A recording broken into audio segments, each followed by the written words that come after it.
পাম্পে দীর্ঘ অপেক্ষায় হয়রান গ্রাহক, ব্যয় হচ্ছে দিনের অর্ধেক। সংসার খরচ মেটাতে হিমশিম রাইড শেয়ার চালকরা। দাম বাড়বে কিনা আগামী মাসে সমন্বয়ের পর সিদ্ধান্ত। পররাষ্ট্রমন্ত্রী ও প্রধানমন্ত্রীর উপদেষ্টাকে দিল্লিতে উষ্ণ অভ্যর্থনা। জয়শঙ্করের সঙ্গে বৈঠককাল দুদেশের সম্পর্ক আরও শক্তিশালী করার আশা।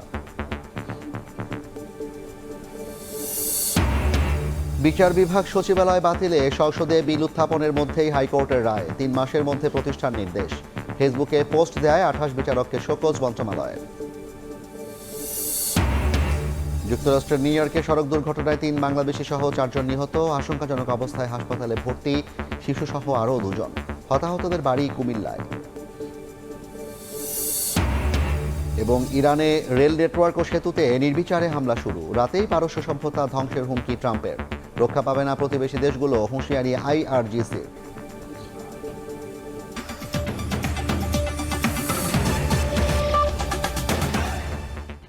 এবার হাম প্রাদুর্ভাবের খবর। হাম আতঙ্কে সারা দেশ। 24 ঘন্টায় প্রাণ গেছে আরও 11 শিশুর। নতুন করে হাসপাতালে ভর্তি করা হয়েছে 1236 জনকে। চিকিৎসকরা বলছেন, অভিভাবকদের অসচেতনতা, দেরিতে হাসপাতালে আসা এবং ফার্মেসি নির্ভর চিকিৎসার কারণেই বাড়ছে জটিলতা। সংক্রমণ ঠেকাতে ঝুঁকিপূর্ণ জেলা উপজেলায় চলছে টিকাদান। জ্বরের তাপে পুড়ছে ছোট্ট শরীর, চোখ ভর্তি অবসাদ, শরীরে লালচে র্যাশ, ব্যথা আর অস্বস্তিতে হারিয়েছে মুখের বুলি। এমন শিশুদের কান্না বলে দিচ্ছে কতটা যন্ত্রণাদায়ক হয়ে উঠেছে হাম। এ চিত্র রাজধানীর মহাখালী ডিএনসিসি হাসপাতালের। বিশেষায়িত করার পর হাসপাতালটিতে ভর্তি হয়েছে 713 শিশু, মারা গেছে 4 শিশু। স্বাস্থ্য অধিদপ্তরের তথ্য মতে গেল 24 ঘন্টায় মারা গেছে 11 জন। এ নিয়ে হামে আক্রান্ত ও উপসর্গ নিয়ে প্রাণ গেল 128 জনের। সারা দেশে হাসপাতালে ভর্তি 1236 জন রোগী। এখনো সুস্থতার চেয়ে ভর্তি হওয়ার হারই বেশি। চোখ একদম বন্ধ ছিল, চোখ খুলে না, চোখ লেগে গেছে। এই সাইড থেকে মানে লাল হয়ে একটু একটু শুরু হয়েছে। এই 3টা জায়গা থেকেই দেখে আমরা হসপিটালে ভর্তি করছি। জ্বর হওয়ার পর গোড়া জাগছে, ঔষধ খাইছি কিন্তু কমে না, আর অসুস্থ হয়ে গেছে। একদিকে জ্বর, কাশি, শরীরে ফুসকুড়ি, অন্যদিকে অসচেতনতায় বাড়ছে মৃত্যু। চিকিৎসকদের নির্দেশনাপত্র ছাড়াই ফার্মেসি থেকে অ্যান্টিবায়োটিক কিনে নিজেদের মতো করে শিশুকে খাওয়াচ্ছেন অনেক অভিভাবক। এতে আরো জটিল হয়ে উঠছে পরিস্থিতি। স্থানীয় ডাক্তারের রাত্রে দেখাইছি, পরের দিন সকালে দেখি ও মানে ওইটা সেন্সলেসের মতো হয়ে গেছে। জেল দিছিলাম আর অ্যান্টিবায়োটিক খাওয়াইছিলাম, কিন্তু জ্বর নামেই না। চিকিৎসক বলছেন, হামকে সাধারণ জ্বর বা চর্মরোগ ভেবে অবহেলা করলে তা দ্রুতই বিপজ্জনক রূপ নিতে পারে। তাই লক্ষণ দেখা দিলেই দ্রুত হাসপাতালে নেওয়ার পরামর্শ দিচ্ছেন তারা। হামের উপসর্গযুক্ত কোনো রোগী যদি মানে আপনার থাকে, সাথে সাথে তাকে আইসোলেট করে ফেলুন। তাকে আইসোলেট করে ফেলুন, তাকে আলাদা করে ফেলুন, অন্য বাচ্চাদের থেকে আপনারা আলাদা করে ফেলুন এবং তাদেরকে যথাসম্ভব একজন MBBS ডাক্তার কারোর সাথে যোগাযোগ করে তার চিকিৎসা যথাসম্ভব তাড়াতাড়ি শুরু করুন। সারা দেশে এখন পর্যন্ত হামে আক্রান্ত ও উপসর্গ নিয়ে মারা গেছে শতাধিক শিশু, যা দেশের ইতিহাসে সর্বোচ্চ। তাই সবাইকে স্বাস্থ্যবিধি মেনে চলার পরামর্শ চিকিৎসকদের। শফিকুজ্জামান রুবেল, সময় সংবাদ, ঢাকা। অন্তর্বর্তী সরকারের আমলে স্বাস্থ্য খাতে গাফিলতির কারণেই হঠাৎ হামের প্রকোপ বেড়েছে বলে মন্তব্য করেছেন প্রধানমন্ত্রীর উপদেষ্টা রুহুল কবির রিজভী। স্বাস্থ্যমন্ত্রী সর্দার সাখাওয়াত হোসেন বলেন, টিকা কেনাকাটা সহ স্বাস্থ্য খাতকে দুর্নীতিমুক্ত করতে হার্ড লাইনে সরকার। বিশ্ব স্বাস্থ্য দিবস উপলক্ষে কেন্দ্রীয় শহীদ মিনার থেকে বের করা হয় বর্ণাঢ্য র্যালি। অংশ নেন প্রধানমন্ত্রী, রাজনৈতিক ও শিল্প বিষয়ক উপদেষ্টা রুহুল কবির রিজভী। সচেতনতা বাড়াতে এই আয়োজনে ছিলেন চিকিৎসকরাও। র্যালির এক ফাঁকে গণমাধ্যমে কথা বলেন রিজভী। তিনি বলেন, হঠাৎ হামের প্রকোপেই শিশু মৃত্যু বেড়ে যাওয়ার কারণ অতীত সরকারের গাফিলতি। 15 বছর কোনো গুরুত্ব দেওয়া হয়নি। অন্তর্বর্তী সরকারের সময়ও কিছুটা অথর্বতার কারণে সুনজর দেওয়া হয়নি। এদিকে দেশের স্বাস্থ্য খাতে শৃঙ্খলা ফেরাতে এবার নড়ে চড়ে বসেছে সরকার। বিশ্ব স্বাস্থ্য দিবসের এক অনুষ্ঠানে স্বাস্থ্যমন্ত্রীর স্পষ্ট বার্তা, অনিয়ম করলে ছাড় পাবে না কেউ। ওষুধের বাজারে চলছে বৈষম্য তুলে ধরে স্বাস্থ্যমন্ত্রী হামের টিকা সহ কেনাকাটার অসাধু চক্র ভেঙে দেওয়ার ঘোষণা দেন। ভালো ভালো মেডিসিন প্রডিউসার কোম্পানি কিছু দেশে যা ইনগ্রিডিয়েন্টস থাকার কথা তার চাইতে 70% কম, বাট আমাদের প্রশাসন ওষুধ দেদারসে অ্যালাউ করতেছে বিক্রি করার জন্য। আবার 2-1টা ওষুধ কোম্পানি ভালো মানের ওষুধ তৈরি করতেছে, এভরিথিং ইজ ওকে, তাকে আটকিয়ে রাখা হচ্ছে। আচ্ছা, what is the purpose behind it? চেষ্টা করতেছি ঠিক করার জন্য। স্বাস্থ্যমন্ত্রী আবারও বললেন, গত 5 বছরে টিকাদান কর্মসূচির ঘাটতি বর্তমান সংকটের মূল কারণ। যে ক্রাইসিসটা তারা টিকা সংগ্রহের সৃষ্টি করে গিয়েছে, যাও ছিল তাও দিতে ব্যর্থ হয়েছে 2020-এর পরে, যার কারণে মিজেলসটা মহামারী আকারে দেখা দিয়েছিল। আমরা কিন্তু জিনিসটাকে স্ট্রিমলাইন করতে পেরেছি। পরিকল্পনা বাস্তবায়নের মাধ্যমেই দেশের চিকিৎসা সেবার মান পাল্টে দেওয়ার প্রত্যয় নীতি নির্ধারকদের। আমরা 5 তারিখ থেকে কিন্তু রৌনক নিয়ন্তা, সময় সংবাদ, ঢাকা। পাম্পে পাম্পে জ্বালানি তেলের জন্য দীর্ঘ অপেক্ষায় হয়রান চালকরা। দিনের অর্ধেক সময় কেটে যাচ্ছে অনেকের। বিপরীতে চাহিদার 1/3 তেল পাচ্ছেন গ্রাহক।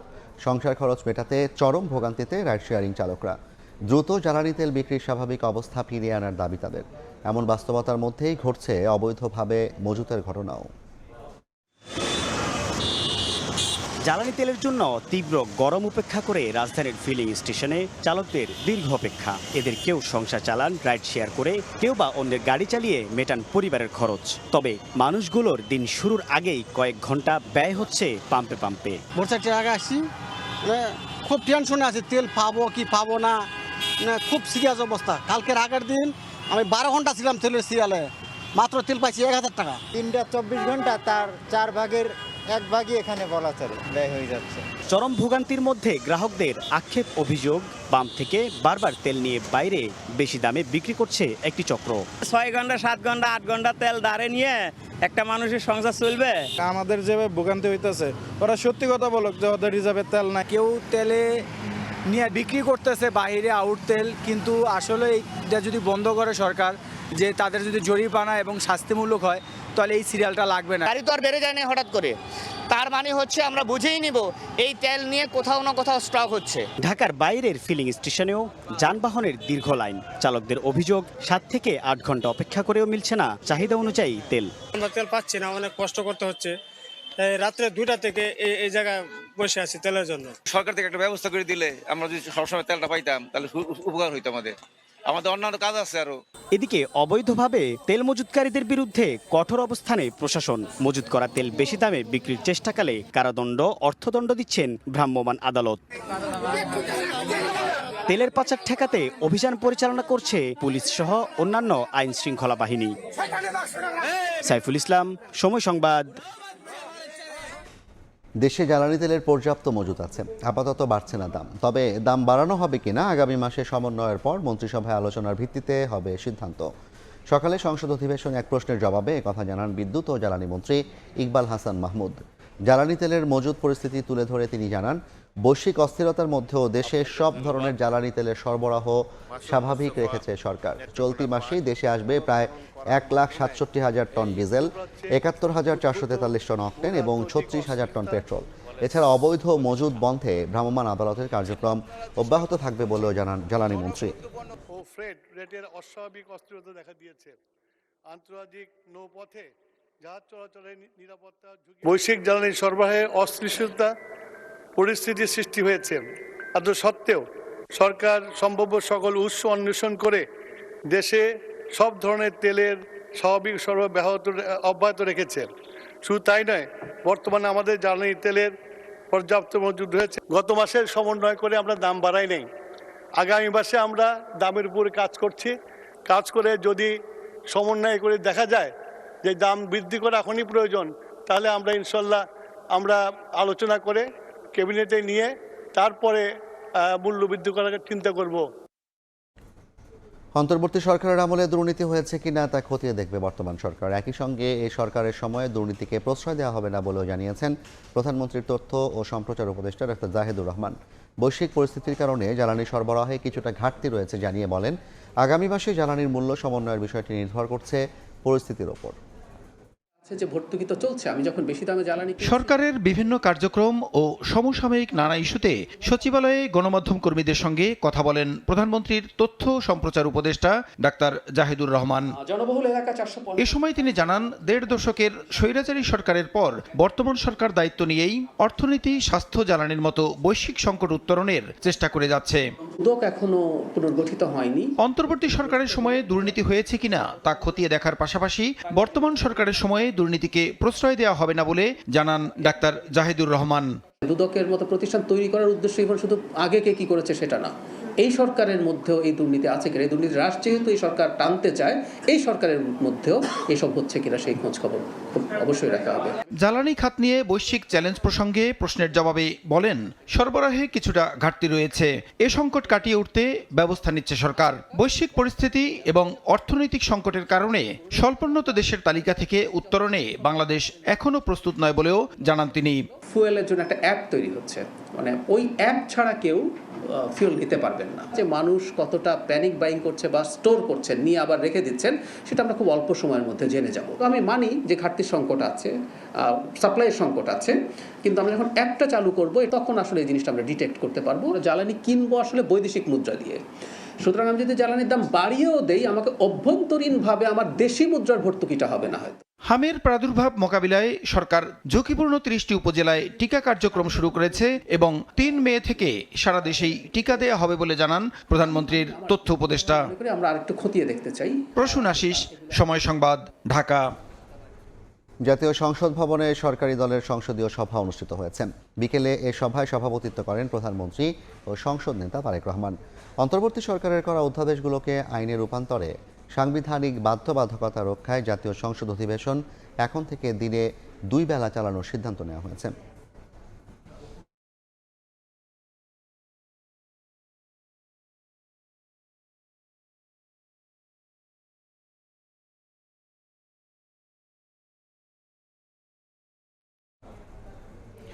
পররাষ্ট্রমন্ত্রী ডক্টর খলিলুর রহমান এবং প্রধানমন্ত্রীর পররাষ্ট্র বিষয়ক উপদেষ্টা হুমায়ুন কবিরকে নয়াদিল্লিতে উষ্ণ অভ্যর্থনা জানানো হয়েছে। এই শুভেচ্ছা সফর 2 দেশের অংশীদারিত্বকে আরও শক্তিশালী করবে বলে জানিয়েছে দেশটির পররাষ্ট্র মন্ত্রণালয়। স্থানীয় সময় মঙ্গলবার বিকেলে নয়াদিল্লিতে পৌঁছান খলিলুর রহমান এবং হুমায়ুন কবির। ভারতের পররাষ্ট্র মন্ত্রণালয় থেকে পোস্ট করা এক বার্তায় তাদের অভ্যর্থনা জানানোর ছবি শেয়ার করা হয়। সেখানে বলা হয়েছে, ঢাকা দিল্লি ঐতিহাসিক ও উষ্ণ সম্পর্কের বন্ধনে আবদ্ধ, যা জনগণের সঙ্গে জনগণের দৃঢ় সংযোগের উপর ভিত্তি করে গড়ে উঠেছে। এর আগে ঢাকায় পররাষ্ট্র মন্ত্রণালয় থেকে জানানো হয়, 2 দিনের এ সফরে ভারতের নিরাপত্তা উপদেষ্টা অজিত দোভাল, পররাষ্ট্রমন্ত্রী এস জয়শঙ্কর এবং পেট্রোলিয়াম ও প্রাকৃতিক গ্যাস বিষয়ক মন্ত্রীর সঙ্গে সৌজন্য সাক্ষাৎ করবেন পররাষ্ট্রমন্ত্রী।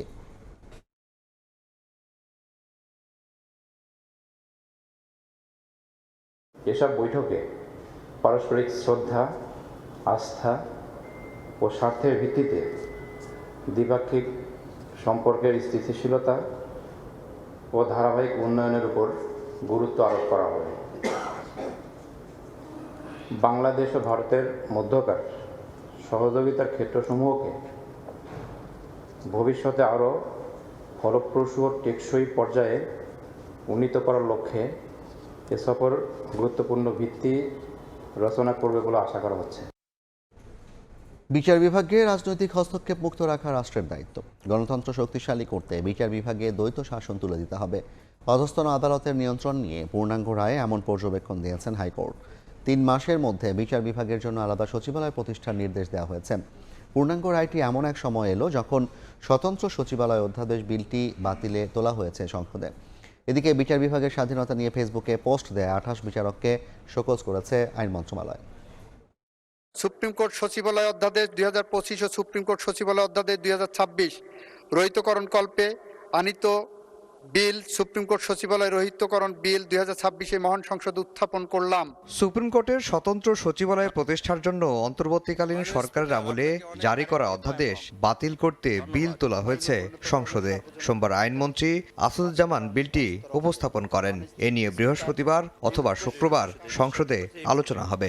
এই বিলটার উপরে বিশেষ কমিটিতে নোট অফ ডিসেন্ট আছে। দীর্ঘদিন ধরে পৃথক সচিবালয়ের প্রতিষ্ঠার দাবি করে আসছেন বিচার বিভাগের কর্মকর্তারা। অধ্যাদেশ বাতিলের খবরে সচিবালয় প্রতিষ্ঠার পক্ষে ঐক্যবদ্ধ হয়েছেন বিচারকরা। এক বিবৃতির মাধ্যমে বিচারকদের সংগঠন বাংলাদেশ জুডিশিয়াল সার্ভিস অ্যাসোসিয়েশন জানিয়েছে, বিচার বিভাগের স্বাধীনতা সুদৃঢ় করার ক্ষেত্রে পৃথক সচিবালয় যুগান্তকারী পদক্ষেপ। এমন আলোচনার মধ্যেই অধস্তন আদালতের নিয়ন্ত্রণ নিয়ে পূর্ণাঙ্গ রায় প্রকাশ করল দেশের উচ্চ আদালত। 185 পৃষ্ঠার রায়ে বলা হয়েছে, বিচারক ও বিচার বিভাগীয় কর্মকর্তাদের কর্মস্থল নির্ধারণ, ছুটি, পদোন্নতি সুপ্রিম কোর্টের হাতে ন্যস্ত হবে। 3 মাসের মধ্যে প্রতিষ্ঠা করতে হবে পৃথক সচিবালয়। আদালত রায়ের পর্যবেক্ষণে বলেছেন, সরকারি বেসরকারি প্রতিষ্ঠান ও রাজনৈতিক হস্তক্ষেপ মুক্ত রাখতে হবে বিচার বিভাগকে, যা নিশ্চিত করা রাষ্ট্রের দায়িত্ব। কেননা গণতন্ত্র শক্তিশালী করতে হলে বিচার বিভাগের স্বাধীনতা জরুরি, আর সত্যিকারের স্বাধীনতা নিশ্চিত করতে হলে বিচার বিভাগে দ্বৈত শাসন তুলে দিতে হবে, প্রতিষ্ঠা করতে হবে আলাদা সচিবালয়। যদিও অধস্তন আদালতের নিয়ন্ত্রণ নিয়ে হাইকোর্টের সংক্ষিপ্ত রায়ের পর গত বছরের 11 ডিসেম্বর উদ্বোধন করা হয় সুপ্রিম কোর্টের পৃথক সচিবালয়। এ সংক্রান্ত আদেশ সংসদে বাতিল হলে আটকে যাবে সচিবালয়ের কার্যক্রম। আফজাল হোসেন, সময় সংবাদ, ঢাকা। রিমান্ড আবেদন নাকচ করে সাবেক স্পিকার ডক্টর শিরিন শারমিনকে কারাগারে পাঠিয়েছেন আদালত। শুনানিতে ফ্যাসিবাদের সহযোগী ও জুলাই আন্দোলনে হত্যার নির্দেশদাতা সহ তার বিরুদ্ধে নানা অভিযোগ তোলে রাষ্ট্রপক্ষ। আসামিপক্ষের আইনজীবীর দাবি, অভিযোগের সংশ্লিষ্টতা দেখাতে পারেননি তদন্ত কর্মকর্তা। জুলাই আন্দোলনে লালবাগ থানার হত্যা চেষ্টা মামলায় মঙ্গলবার দুপুরে ঢাকার সিএমএম আদালতে হাজির করা হয় সাবেক স্পিকার শিরিন শারমিন চৌধুরীকে। 2 দিনের রিমান্ড আবেদন করেন তদন্ত কর্মকর্তা। শুনানিতে ফ্যাসিবাদের সহযোগী ও জুলাই আন্দোলনে হত্যার নির্দেশদাতা সহ নানা অভিযোগ করেন রাষ্ট্রপক্ষ। এ সময় কাঠগড়ায় স্থির দাঁড়িয়ে থাকলেও নাসূচক মাথা নাড়ান সাবেক স্পিকার। আমাদের ছাত্র জনতাকে হত্যা করা হয়েছে, গণভবন সহ বিভিন্ন জায়গায় যে পরিকল্পনাগুলো করা হয়েছিল, এটার সঙ্গে শিরিন শারমিন চৌধুরী জড়িত। এদিকে আসামিপক্ষের হয়ে শুনানি করতে এজলাসে হট্টগোল সৃষ্টি করেন একদল আইনজীবী। তাদের একজন বলেন, শিরিন শারমিনের বিরুদ্ধে অভিযোগের সংশ্লিষ্টতা দেখাতে পারেননি তদন্ত কর্মকর্তা। উভয় পক্ষের শুনানি শেষে রিমান্ড আবেদন নাকচ করে সাবেক স্পিকারকে কারাগারে পাঠান আদালত। সুনির্দিষ্ট তার বিপক্ষে কোনো অভিযোগ নেই। উনি ওই দিন সংসদ ভবন এরিয়ায় ছিলেন। উনি কিভাবে রাষ্ট্রের এই দায়িত্ব থেকে লালবাগ জোনে এসে একটি হত্যা চেষ্টা করেছে। 5 আগস্ট শেখ হাসিনা সরকারের পতনের পর থেকেই আত্মগোপনে ছিলেন সাবেক স্পিকার ডক্টর শিরিন শারমিন চৌধুরী। সোমবার মধ্যরাতে রাজধানী ধানমন্ডি থেকে তাকে আটক করে ডিবি। আসিফ মোহাম্মদ সিয়াম, সময় সংবাদ, ঢাকা। জুলাই সনদ বাস্তবায়ন নিয়ে সরকারের অবস্থান জাতিকে বিস্মিত করেছে বলে মন্তব্য করেছেন জামায়াতে ইসলামীর সেক্রেটারি জেনারেল। 11 দলীয় ঐক্যের শীর্ষ নেতাদের বৈঠক শেষে বিএনপিকে আবারও সংস্কার পরিষদের সদস্য হিসেবে শপথ নেওয়ার আহ্বান জানান তিনি। এদিন গণভোটের রায় বাস্তবায়নে 4 দিনের কর্মসূচি ঘোষণা করেন জোটের নেতারা। গণভোটের রায়ের প্রেক্ষিতে জুলাই সনদের পরিপূর্ণ বাস্তবায়নে করণীয় নিয়ে 11 দলীয় ঐক্যের জরুরি বৈঠক মঙ্গলবার সকাল 10টায় রাজধানীর মগবাজারে আলফালা মিলনায়তনে বৈঠক চলে প্রায় 2.5 ঘন্টা।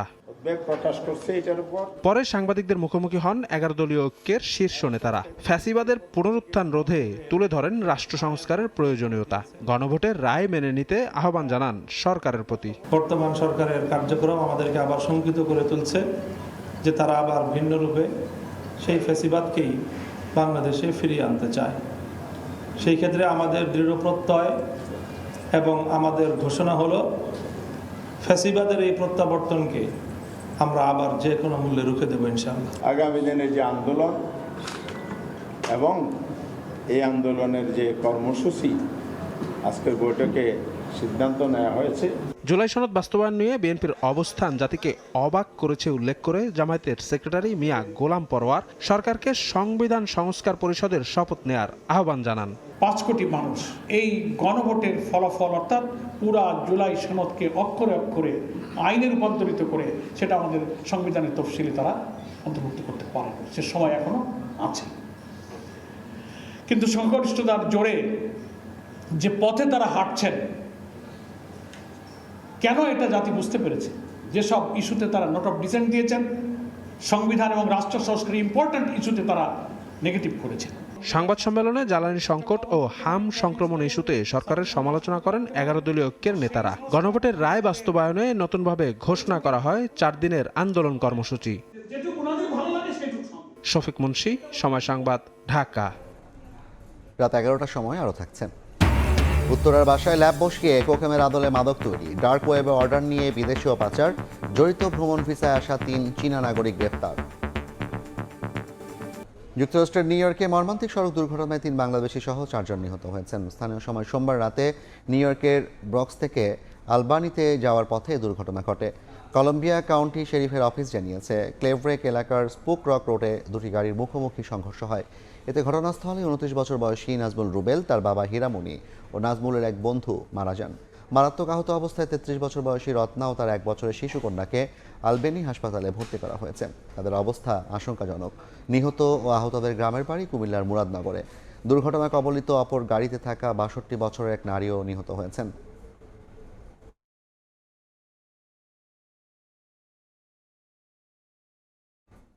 দেখছেন রাত 11টার সময়, সঙ্গেই থাকুন। দেখছেন রাত 11টার সময়। মাদকের ল্যাবের সন্ধান মিলল রাজধানীতে। উত্তরায় একটি বাসায় ল্যাব বসিয়ে রীতিমতো কোকেনের মতো পাউডার বানানো হতো, পাঠানো হতো দেশের বিভিন্ন স্থানে, এমনকি বিদেশেও। মাদক নিয়ন্ত্রণ অধিদপ্তরের অভিযানে মিলেছে চাঞ্চল্যকর তথ্য। 3 চীনা নাগরিককে গ্রেপ্তারের পাশাপাশি উদ্ধার করা হয়েছে 6300 কেজি কিটামিন। রাজধানী উত্তরায় একটি আবাসিক বাসায় মাদক দ্রব্য নিয়ন্ত্রণ অধিদপ্তরের অভিযান। এই বাসায় রীতিমতো রাসায়নিক ল্যাব বানিয়ে কোকেনের মতোই পাউডার জাতীয় এক ধরনের মাদক বানাতো একটি চক্র। এই চক্রের সাথে জড়িত ছিলেন চীনা নাগরিক। অভিযানে গ্রেফতার করা হয় 3 চীনা নাগরিককে। জব্দ করা হয় 6 কেজি 300 গ্রাম কিটামিন। আমরা আপাতত এখন 3 জনকে গ্রেপ্তার করেছি মালামাল সহ, এবং আমাদের তদন্ত যেহেতু একদম প্রাথমিক পর্যায়ে, আমরা রিমান্ডের প্রায়োর দিয়েছি। তাদেরকে যখন আমরা জেরা করবো, আরও যেহেতু বিদেশি নাগরিক অনেক প্রোটোকল মেনে চলতে হয় আমাদের, তাদেরকে জেরা করে আমরা রিমান্ডে নিয়ে জেরা করে আরও তথ্য পাবো আশা করছি। মঙ্গলবার সংবাদ সম্মেলনে এর বিস্তারিত তুলে ধরে মাদক দ্রব্য নিয়ন্ত্রণ অধিদপ্তর। ভ্রমণ ভিসায় বাংলাদেশে এসে গোপনে ল্যাব বানিয়ে তৈরি করত এসব মাদক। ল্যাব থেকে কুরিয়ার সার্ভিসের মাধ্যমে দেশে ও বিদেশে পাচার হতো এসব মাদক। অনেকদিন ধরেই তারা ছিল এখানে, এবং তারা ভিসা রিনিউ করেছে, তারা যাতায়াতের ভেতরে ছিল। অবশ্যই ব্যাকওয়ার্ড লিঙ্কেজ তো থাকে। তারা যেহেতু বাংলাদেশিদের বাড়িতে ভাড়া ছিলেন এবং আশেপাশে, অবশ্যই আমরা তদন্ত পাবো। কিছু ইন্ডিকেশন আমরা পেয়েছি, সেগুলো আমরা যখন পাবো আপনাদেরকে জানাবো। জিজ্ঞাসাবাদে জানা যায় ডার্ক ওয়েব ব্যবহার করে বিশ্বের বিভিন্ন দেশ থেকে মাদকের অর্ডার গ্রহণ করত চক্রটি। নিয়মিত মামলা হিসেবে এটা এখন তদন্তাধীন। জেমসন মাহবুব, সময় সংবাদ, ঢাকা। রাত 11টার সময় আরও থাকছেন।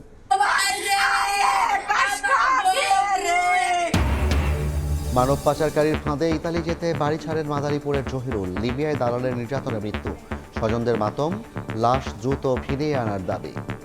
এবার বাণিজ্যের সংবাদ।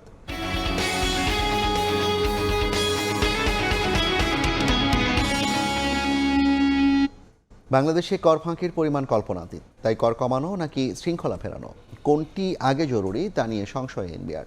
প্রাক বাজেট আলোচনায় সংস্থাটির চেয়ারম্যান জানান, পরিস্থিতি যাই হোক আগামী অর্থ বছরে দ্বিগুণ করা হবে রাজস্ব আদায়। কর জিডিপির অনুপাতে বিশ্বের যে কোনো দেশের তুলনায় পিছিয়ে বাংলাদেশ। রাজস্ব আদায়ে এনবিআরের অদক্ষতার পাশাপাশি অসাধু ব্যবসায়ী ও কর্মকর্তাদের যোগসাজশে কর ফাঁকির অভিযোগও পুরনো। অভিযোগ আছে আদায়ের অর্ধেকেরও বেশি কর ফাঁকি আদায় করতে পারে না এনবিআর।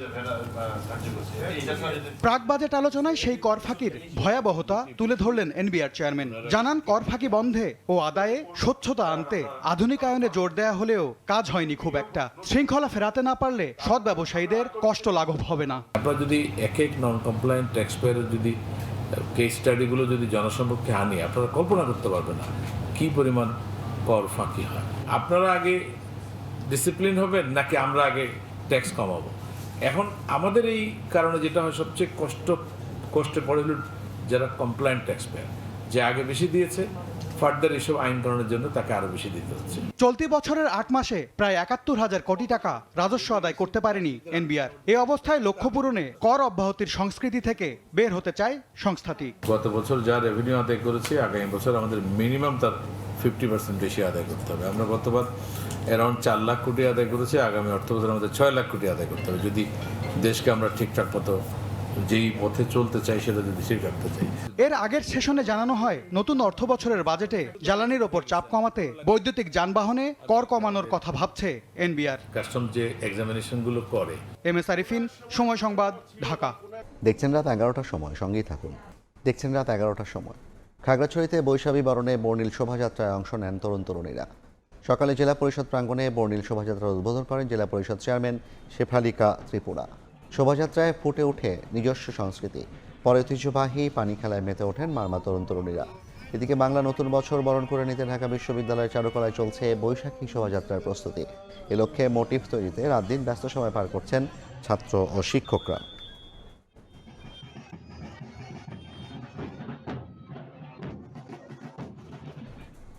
দেখছেন রাত 11টার সময়, সঙ্গেই থাকুন। আপনার সেন্সোডাইন এখন আরো সুরক্ষিত কিনা নিশ্চিত হতে সেন্সোডাইন কিনুন হলোগ্রাম দেখে। ছেলে তো পড়াশোনায় বেশ মনোযোগী। হ্যাঁ, ওটাই যে ভরসা। আর ওর তো মামা চাচার ব্যাকআপ নাই। আবার কেন? ওর ব্যাকআপ ও নিজেই তৈরি করবে। আপাতত লোডশেডিং এ ব্যবহার কর Click backup LED light. Load shedding এ দেয় 3 ঘন্টার ব্যাকআপ, কারণ এতে আছে 2000 milli ampere battery. Click backup light, লাইটের ব্যাকআপ, লাইফের ব্যাকআপ। হ্যান্ড ওয়াশের অ্যাড তো সব একই। একজন ডক্টর থাকবে, একটা ছোট বাচ্চা যার 2 হাত ভর্তি ময়লা আর জাম, আর একজন সুপার স্মার্ট মা। এই তো দেন হ্যান্ড ওয়াশটা দেন। আরে এটা তো স্যাশে। এইটাই হ্যান্ড ওয়াশ। এর ম্যাজিক্যাল পাউডার পানিতে মেশান, শেক করুন, ব্যাস মাত্র 30 টাকায় তৈরি পুরো মাসের হ্যান্ড ওয়াশ। একেই বলে ম্যাজিক। বাবা এত এনার্জি কই পাও? এই পাওয়ার চুমুকে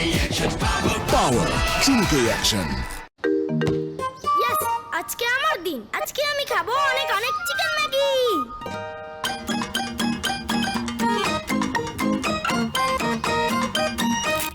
ফ্রাইডেতে shrimp Maggi, Sunday Monday soupy one, মঙ্গল বুধ বৃহস্পতি ভেজ এগ টম ইয়াম, স্যাটারডেতে চিকেন ম্যাগি। কি যে মজা! ম্যাগি মানে ভিন্ন স্বাদে প্রতিদিন। ভাগ্যিস ম্যাগি ছিল ফ্রম নেসলে। যখন রোদে তাপে পড়ে দিন, শান্তি খুঞ্জ হৃদয় ছোঁয়া সুরে বিন। আপনার ভালোবাসার ঘরে নিশ্চিন্তে ভালো থাকার উপায় হয়ে আছে ভিশন এসি। 100% কপার কন্ডেন্সার এবং R32 রেফ্রিজারেন্ট শীতল রাখবে ঘর। সাথে হবে smart electric consumption. Vision, crafting happiness. হঠাৎ গেস্ট চলে আসলে নো টেনশন। সুলতান স্টাইন, চিলক্স ও আরো অনেক অপশনে ডিল নাও কোডে 150 টাকা ছাড়। ছেলে তো পড়াশোনায় বেশ মনোযোগী। হ্যাঁ, ওটাই যে ভরসা। আর ওর তো মামা চাচার ব্যাকআপ নাই। আবার কেন? ওর ব্যাকআপ ও নিজেই তৈরি করবে। আপাতত লোডশেডিং এ ব্যবহার কর Click backup LED light. Load shedding এ দেয় 3 ঘন্টার ব্যাকআপ, কারণ এতে আছে 2000 milli ampere battery. Click backup light, লাইটের ব্যাকআপ, লাইফের ব্যাকআপ। প্যারাশুট অ্যালোভেরা অয়েলের সাথে প্যারাশুট শ্যাম্পু ফ্রি। অ্যালোভেরার পুষ্টিতে চুল হবে এখন আরো silky silky. Parachute aloe vera hair oil. রুটি পরোটা, রুটি রুটি পরোটা, রুটি। বড় রুটি, ওদের দেওয়া যায় না ছুটি। তাহলে এখন সমাধান? এই নিন অল টাইম ব্রেড।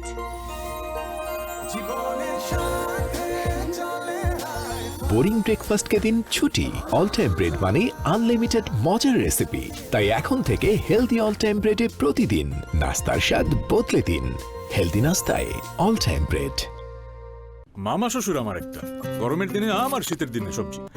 কিন্তু মামা কি এইটা ভাবে যে এত সবজি তুমি ফ্রিজে রাখবে কিভাবে? সেটার জন্য আমার ওয়ালটন আছে। ওয়ালটন সাইড বাই সাইড ফ্রিজের 8-in-1 কনভার্টেবল মোডে স্পেস ইউজ করুন মনের মতো, আর থাকুন নেক্সট লেভেলে। Walton side by side fridge, স্টাইলে ফিচারে নেক্সট লেভেলে। শান্তি, প্রশান্তি। ক্লিক ফ্যানের অ্যারোডাইনামিক ডিজাইনের aluminium blade O double shielded বল বেয়ারিং নিঃশব্দে বাতাস ছড়ায় পুরো ঘর জুড়ে। ক্লিক ফ্যান, প্রশান্তির হাওয়া ছড়িয়ে যাবে সবখানে। ডাভ কি সাবানের থেকে আলাদা? আপনার সাবান আর ডাভ নিন। একদিকে সাবান দিন আর অন্যদিকে Dove.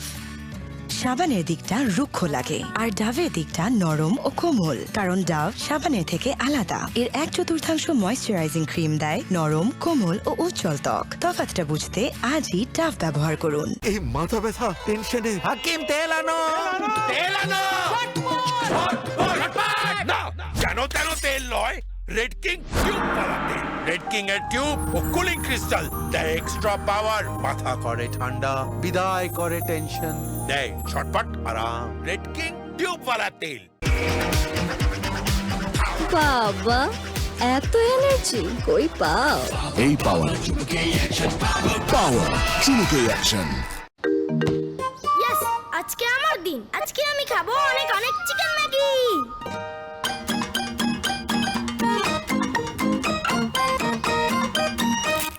ফ্রাইডেতে shrimp Maggi, Sunday Monday soupy one, মঙ্গল বুধ বৃহস্পতি ভেজ এগ একদম ইয়াম স্যাটারডেতে চিকেন ম্যাগি কি যে মজা ম্যাগি মানে ভিন্ন স্বাদে প্রতিদিন। ভাগ্যিস ম্যাগি ছিল from Nestle। ফুড পয়জনিং, বাড়িতে তেলাপোকা আছে নাকি? তোমার একটু খেয়াল রাখা উচিত ছিল। আবার আমারে বলে যে আমি ঠিক মতো কাম করি না, কিন্তু আমি তো পাউডার দিয়েছিলাম। পাউডার বা চক লুকিয়ে থাকা তেলাপোকাদের কিচ্ছু করতে পারে না। এই জন্য লাল হিট, যা লুকিয়ে থাকা তেলাপোকাদের মারে আস্তানায় ঢুকে। লাল হিট, লুকালেও বাঁচবে না। যখন রোদে তাপে পড়ে দিন, শান্তি কুঞ্জ হৃদয় ছোঁয়া সুরে বিন। আপনার ভালোবাসার ঘরে নিশ্চিন্তে ভালো থাকার উপায় হয়ে আছে ভিশন এসি। 100% কপার কন্ডেন্সার এবং R32 রেফ্রিজারেন্ট শীতল রাখবে ঘর। সাথে হবে smart electric consumption. Vision, crafting happiness. নতুন Sunsilk black shine vitamin C ও ই গুণে চুলে দেয় ঝলমলে কোটিং। আর গ্লাস শাইন, ঝলমলে শাইন করো, গ্লাস শাইন করো।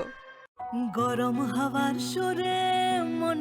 সব সিজনে দেশি আমের স্বাদ মানে প্রাণ ম্যাঙ্গো ড্রিঙ্ক। সব সিজনে থাক প্রাণ ম্যাঙ্গোর স্বাদ। দেখছেন রাত 11টার সময়। ইরানের রেল নেটওয়ার্ক ও সেতুতে নির্বিচারে হামলা চালাচ্ছে যুক্তরাষ্ট্র ও ইসরায়েল। যুদ্ধবিরতি না মানলে রাতেই পারস্য সভ্যতা ধ্বংসের হুমকি দিয়েছেন ডোনাল্ড ট্রাম্প। শত্রুরা সীমা অতিক্রম করলে প্রতিবেশী দেশগুলোর জ্বালানি স্থাপনা রক্ষা পাবে না বলে পাল্টা হুঁশিয়ারি দিয়েছে আইআরজিসি। এদিকে খার্ক দ্বীপে আক্রমণের খবর নিশ্চিত করেছেন মার্কিন ভাইস প্রেসিডেন্ট। স্থানীয় সময় মঙ্গলবার ইরান জুড়ে একাধিক রেলপথ ও যোগাযোগ অবকাঠামোতে হামলা চালিয়েছে ইসরায়েলি প্রতিরক্ষা বাহিনী। ইরানি রেড ক্রিসেন্ট সোসাইটি জানিয়েছে কারাজ শহরে একটি রেল লাইনে বিমান হামলা চালানো হয়েছে। দুর্ঘটনাস্থল থেকে উদ্ধার করা হয়েছে আহত একজনকে।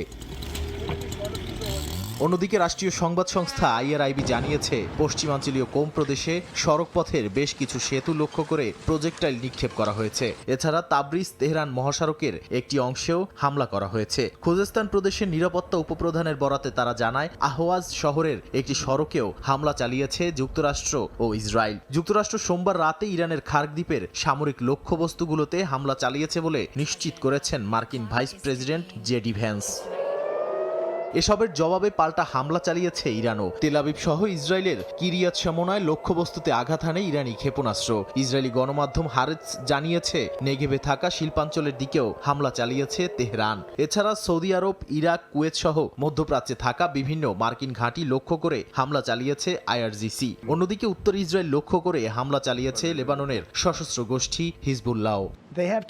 এর মধ্যেই মার্কিন প্রেসিডেন্ট ডোনাল্ড ট্রাম্প সামাজিক মাধ্যম ট্রুথ সোশ্যালে দেয়া এক পোস্টে লেখেন, ইরান যুদ্ধবিরতি না মানলে আজ রাতেই পারস্য সভ্যতার ধ্বংস হবে। আরও জানান 47 বছরের চাঁদাবাজি দুর্নীতির অবসান অবশেষে ঘটতে যাচ্ছে। এর জবাবে শত্রুরা সীমা অতিক্রম করলে আঞ্চলিক দেশগুলোর জ্বালানি স্থাপনা লক্ষ্য করে তীব্র হামলার হুমকি দিয়েছে ইরানের বিপ্লবী গার্ড আইআরজিসি। নাদিম মারজান, সময় সংবাদ।